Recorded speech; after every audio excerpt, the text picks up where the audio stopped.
तर विद्यार्थ्यांनो एक नंबर स्पेशल आणि फ्रेश सुपर क्लासमध्ये सर्वांचे स्वागत आहे।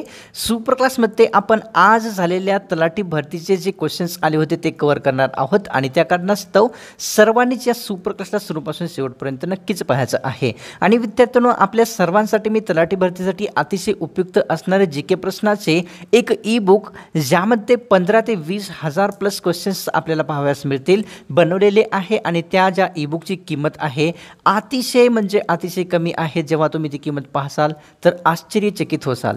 डिस्क्रिप्शनमध्ये त्या ई बुकचा लिंक दिलेला आहे, इच्छुक विद्यार्थ्यांनी नक्कीच ते ई बुक घ्यायचं आहे। सुरुवात करूया सुपर क्लासला। सर्वात पहिला प्रश्न पाहूया। प्रश्न या ठिकाणी असा आहे, चैतन्य गाथा हे पुस्तक खालीलपैकी कोणी लिहिलेले आहे? चैतन्य गाथा हे पुस्तक कोणी लिहिलेले आहे? ऑप्शन क्रमांक 2 आहे सेनापती बापट यांनी चैतन्य गाथा हे पुस्तक लिहिलेले आहे। पुढचा प्रश्न पाहूया। बैल या शब्दाचा समानार्थी शब्द खालीलपैकी कोणता आहे? बैल या शब्दाचा समानार्थी शब्द कोणता आहे? तर या ठिकाणी ऑप्शन क्रमांक 2 आहे विद्यार्थ्यांनो, कपिल हा जो शब्द आहे बैल शब्दाचा समानार्थी असलेला आहे। पुढचा प्रश्न पाहूया। युगांतर ही कादंबरी खालीलपैकी कोणत्या व्यक्तींची आहे ते सांगायचं आहे। युगांतर ही कादंबरी कोणत्या व्यक्तीची आहे? ऑप्शन क्रमांक 1 आहे शिवाजी सावंत यांची युगांतर ही कादंबरी होती। पुढचा प्रश्न पाहूया। आरवली ग्रीन वॉल प्रोजेक्ट शुभारंभ कोणत्या राज्यात झालेला आहे? आरवली ग्रीन वॉल प्रोजेक्ट शुभारंभ भारतातील कोणत्या राज्यात झाला आहे? तर ऑप्शन क्रमांक 2 राहील। हा या जो प्रोजेक्टचा जो शुभारंभ आहे भारतातील हरियाणा या राज्यात झालेला आहे। पुढचा प्रश्न पाहूया। जनमाहिती अधिकार कोणत्या कलमाशी संबंधित आहे? जनमाहिती अधिकार राज्यघटनेतील कोणत्या कलमाशी संबंधित आहे? तर ऑप्शन क्रमांक 4 राहील कलम 5 याच्याशी संबंधित जनमाहिती अधिकार राज्यघटनेत आहे। पुढचा प्रश्न पाहूया।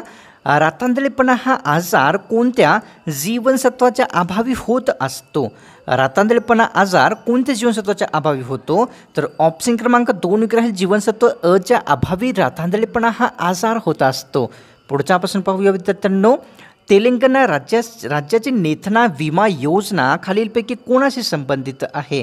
तेलंगणा राज्याची नेथना विमा योजना कोणाशी संबंधित आहे? तर ऑप्शन क्रमांक 2 आहे विणकरांशी संबंधित नेथना विमा तेलंगणा राज्यात सुरू झाली आहे। पुढचा प्रश्न पाहूया। राज्यघटनेमध्ये लष्कर संबंधित असलेले कलम खालीलपैकी कोणते आहे? राज्यघटनेत लष्कर संबंधित कलम कोणते आहे? तर ऑप्शन क्रमांक 2 राहील कलम 33 राज्यघटनेमध्ये लष्कर संबंधित असलेले कलम आहे। पुढचा प्रश्न पाहूया। अनहिलेशन ऑफ कास्ट खालीलपैकी कोणत्या समाजसुधारकाशी संबंधित आहे? अनहिलेशन ऑफ कास्ट खालीलपैकी कोणत्या समाजसुधारकाशी संबंधित आहे? ऑप्शन क्रमांक 3 राहील डॉक्टर बाबासाहेब आंबेडकर यांच्याशी अनहिलेशन ऑफ कास्ट संबंधित आहे। पुढचा प्रश्न पाहूया। दुसरे इंग्रज सिख युद्ध खालीलपैकी कोणत्या वर्षी झालेले आहे? दुसरे इंग्रज सिख युद्ध कोणत्या वर्षी झाले आहे? ऑप्शन क्रमांक 2 राहील 1847 या वर्षी दुसरे इंग्रज सिख युद्ध झालेले आहे। पुढचा प्रश्न पाहूया। महानायक ही कादंबरी खालीलपैकी कोणत्या व्यक्तींची आहे ते सांगायचं आहे। महानायक ही कादंबरी कोणत्या व्यक्तीची आहे? तर ऑप्शन क्रमांक विद्यार्थ्यांनो 2 योग्य राहील। विश्वास पाटील यांची महानायक ही प्रसिद्ध कादंबरी आहे। पुढचा प्रश्न पाहूया। मी सावित्री ज्योतिराव ही कादंबरी महाकादंबरी खालीलपैकी कोणत्या व्यक्तींची आहे? मी सावित्री ज्योतिराव ही कादंबरी खालीलपैकी कोणत्या व्यक्तींची आहे? ऑप्शन क्रमांक 3 राहील कविता मुरुमकर यांची मी सावित्री ज्योतिराव ही महाकादंबरी आहे। पुढचा प्रश्न पाहूया। हिजाब निर्णय खालीलपैकी कोणत्या न्यायाधीशांनी दिलेला होता? हिजाब निर्णय खालीलपैकी कोणत्या न्यायाधीशाने दिला होता? तर ऑप्शन क्रमांक 1 राहील हेमंत गुप्ता यांनी हिजाब निर्णय हा दिलेला आहे। आमचा बाप आणि आम्ही या पुस्तकाचे लेखक खालीलपैकी कोण आहेत ते सांगायचं आहे। आमचा बाप आणि आम्ही या पुस्तकाचे लेखक कोण आहेत? तर या ठिकाणी ऑप्शन क्रमांक 3 राहील डॉक्टर नरेंद्र जाधव यांनी आमचा बाप आणि आम्ही ही पुस्तक लिहिलेले आहे। पुढचा प्रश्न पाहूया। या ठिकाणी शिवाजी सावंत यांनी कादंबरी खालीलपैकी कोणती लिहिलेली आहे ते सांगायचं आहे। शिवाजी सावंत यांची कादंबरी खालीलपैकी कोणती आहे? तर या ठिकाणी विद्यार्थ्यांनो आपल्यासमोर ऑप्शन क्रमांक 3 योग्य राहील। मृत्युंजय ही जी कादंबरी आहे शिवाजी सावंत यांची आहे। पुढचा प्रश्न पाहूया, स्वराज्य या शब्दाचा सर्वात प्रथम वापर कोणी केलेला होता ते सांगायचं आहे विद्यार्थ्यांनो। स्वराज्य या शब्दाचा सर्वप्रथम वापर जे आहे ते कोणी केलेला आहे, तर आपल्यासमोर योग्य उत्तर आहे ऑप्शन क्रमांक 3 दादाभाई नौरोजी यांनी स्वराज्य शब्दाचा सर्वप्रथम वापर केलेला होता। पुढचा प्रश्न पाहूया, रयतवारी ही पद्धत खालीलपैकी कोणत्या वर्षी सुरू करण्यात आलेली होती? रयतवारी ही प्रसिद्ध पद्धत कोणत्या वर्षी सुरू करण्यात आली होती? तर या ठिकाणी ऑप्शन क्रमांक 1 राहील 1820 मध्ये रयतवारी पद्धत सुरू करण्यात आलेली होती। पुढचा प्रश्न पाहूया, नारायण गुरु यांनी खालीलपैकी कोणत्या राज्यामध्ये कार्य केलेले होते? नारायण गुरु यांनी खालीलपैकी कोणत्या राज्यात कार्य केले होते? तर ऑप्शन क्रमांक 3 योग्य राहील विद्यार्थ्यांनो, केरळ राज्यामध्ये नारायण गुरु यांनी कार्य केलेले होते। पुढचा प्रश्न पाहूया, भारतीय राज्यघटनेमध्ये कलम 15 हे खालीलपैकी कशाशी संबंधित आहे ते सांगायचं आहे। भारतीय राज्यघटनेमध्ये कलम 15 हे कशाशी संबंधित आहे? तर ऑप्शन क्रमांक 3 योग्य राहील विद्यार्थ्यांनो, भेदभाव करण्यास मनाई याशी संबंधित भारतीय राज्यघटनेतील कलम 15 आहे। पुढचा प्रश्न पाहूया, वैतरणा हा महाराष्ट्रामधील जलविद्युत प्रकल्प कोणत्या जिल्ह्यात येतो? वैतरणा हा महाराष्ट्रामधील जलविद्युत प्रकल्प कोणत्या जिल्ह्यात आहे? तर या ठिकाणी विद्यार्थ्यांनो आपल्यासमोर ऑप्शन क्रमांक 4 योग्य राहील, नाशिक जिल्ह्यामध्ये वैतरणा हा जलविद्युत प्रकल्प स्थित आहे। या ठिकाणी युनिसेफचे मुख्यालय खालीलपैकी कोणत्या ठिकाणी स्थित आहे? युनिसेफ या संघटनेचे मुख्यालय खालीलपैकी कोणत्या ठिकाणी आहे? तर ऑप्शन क्रमांक 2 योग्य राहील, न्यूयॉर्क या ठिकाणी युनिसेफ संस्थेचे मुख्यालय स्थित आहे। पुढचा प्रश्न पाहूया, या ठिकाणी आनंद हा दुग्ध प्रकल्प कोणत्या राज्यात स्थित आहे? आनंद हा दुग्ध प्रकल्प खालीलपैकी भारतातील कोणत्या राज्यात येतो? तर या ठिकाणी ऑप्शन क्रमांक 3 योग्य राहील विद्यार्थ्यांनो, गुजरात राज्यामध्ये आनंद हा दुग्ध प्रकल्प स्थित आहे। पुढचा प्रश्न पाहूया, संपूर्ण भारतीय बनावटीच्या हलक्या लढाऊ विमानाचे नाव खालीलपैकी कोणते आहे ते सांगायचं आहे। संपूर्ण भारतीय बनावटीच्या हलक्या लढाऊ विमानाचे नाव खालीलपैकी कोणते आहे? ऑप्शन क्रमांक 3 योग्य राहील, तेजस असे भारतातील संपूर्ण बनावटीच्या हलक्या लढाऊ विमानाचे नाव आहे। पुढचा प्रश्न पाहूया विद्यार्थ्यांनो, संवाद कौमुदी कोणाशी संबंधित आहे ते सांगायचं आहे। संवाद कौमुदी खालीलपैकी कोणत्या व्यक्तीशी संबंधित आहे? तर ऑप्शन क्रमांक 2 योग्य राहील, राजाराम मोहन राय यांच्याशी संवाद कौमुदी हे संबंधित आहे।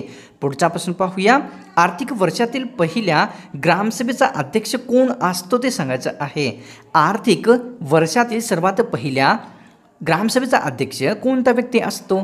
तर ऑप्शन क्रमांक 1 योग्य राहील, सरपंच हा व्यक्ती आर्थिक वर्षातील पहिल्या ग्रामसभेचा अध्यक्ष व्यक्ती असतो। पुढचा प्रश्न पाहूया, भारतातील ग्रामीण स्थानिक शासन व्यवस्थेस काय म्हटले जाते?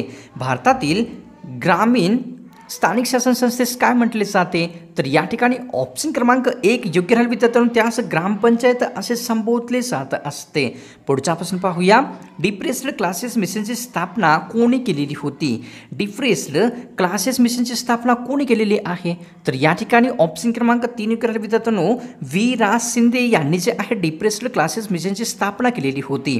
पुढचा प्रश्न पाहूया आपल्यासमोर काय आहे, सुधारकचे संपादक खालीलपैकी कोणते व्यक्ती आहेत ते सांगायचं आहे। सुधारकचे संपादक खालीलपैकी कोणते व्यक्ती आहेत? तर या ठिकाणी ऑप्शन क्रमांक 1 योग्य राहील विद्यार्थ्यांनो, आगरकर यांनी जे आहे सुधारकचे संपादक व्यक्ती आहेत। पुढचा प्रश्न पाहूया, या ठिकाणी अनुवंशिकतेचा अभ्यास कोणत्या शास्त्रात केला जात असतो? अनुवंशिकतेचा अभ्यास खालीलपैकी कोणत्या शास्त्रात होतो? ऑप्शन क्रमांक 1 योग्य राहील विद्यार्थ्यांनो, हेरिडिटरी या शास्त्रामध्ये जे आहे अनुवंशिकतेचा अभ्यास केला जातो। नई चेतना योजनेचा उद्देश खालीलपैकी कोणता आहे? नई चेतना या योजनेचा उद्देश खालीलपैकी कोणता आहे? तर ऑप्शन क्रमांक 1 योग्य राहील, लिंग आधारित समानता या योजनेचा उद्देश म्हणजेच नई चेतना या योजनेचा उद्देश आहे। पुढचा प्रश्न पाहूया विद्यार्थ्यांनो, SNDP चळवळ संबंधित राज्य खालीलपैकी कोणते आहे? SNDP या चळवळीशी संबंधित असलेले राज्य कोणते आहे? तर ऑप्शन क्रमांक 1 योग्य राहील, केरळ हे जे राज्य आहे SNDP चळवळीशी संबंधित राज्य आहे। पुढचा प्रश्न पाहूया, कॅल्सिफेरॉल हे खालीलपैकी कोणते जीवनसत्वाचे नाव आहे? कॅल्सिफेरॉल खालीलपैकी कोणते जीवनसत्वाचे नाव आहे? ऑप्शन क्रमांक विद्यार्थ्यांनो आपल्यासमोर या ठिकाणी 1 योग्य राहील, डी व्हिटॅमिन डीचे जे आहे कॅल्सिफेरॉल हे एक नाव आहे। 1858चा ॲक्टनुसार पहिले व्हॉइसराय खालीलपैकी कोणते व्यक्ती आहेत? 1858च्या ॲक्टनुसार सर्वात पहिले व्हॉइसराय कोण आहेत? तर या ठिकाणी ऑप्शन क्रमांक 1 राहील लॉर्ड कॅनिंग यांनी 1858च्या ॲक्टनुसार भारतातील पहिले व्हॉइसराय ठरलेले आहेत. पुढचा प्रश्न पाहूया. भारतामध्ये सर्वात जास्त बर्फाच्छादित व उंच पर्वत असलेले राज्य कोणते आहे ते सांगायचं आहे. भारतातील सर्वात जास्त बर्फाच्छादित व उंच असलेले पर्वत असलेले राज्य कोणते आहे? तर ऑप्शन क्रमांक विद्यार्थ्यांना 2 राहील हिमाचल प्रदेश हे भारतातील बर्फाच्छादित व उंच पर्वत असलेले एक राज्य ठरलेले आहे. विद्यार्थ्यांनो, ही जर आपल्याला व्हिडिओ जर आवडली असेल तर सोडण्याच्या पूर्वी एक लाईक नक्कीच करायचा आहे. चॅनलवर तुम्ही नवीन असाल तर सबस्क्राईब लगेच करून घ्या. तर मिळतो कडा स्पेशल आणि फ्रेश सुपर क्लासमध्ये.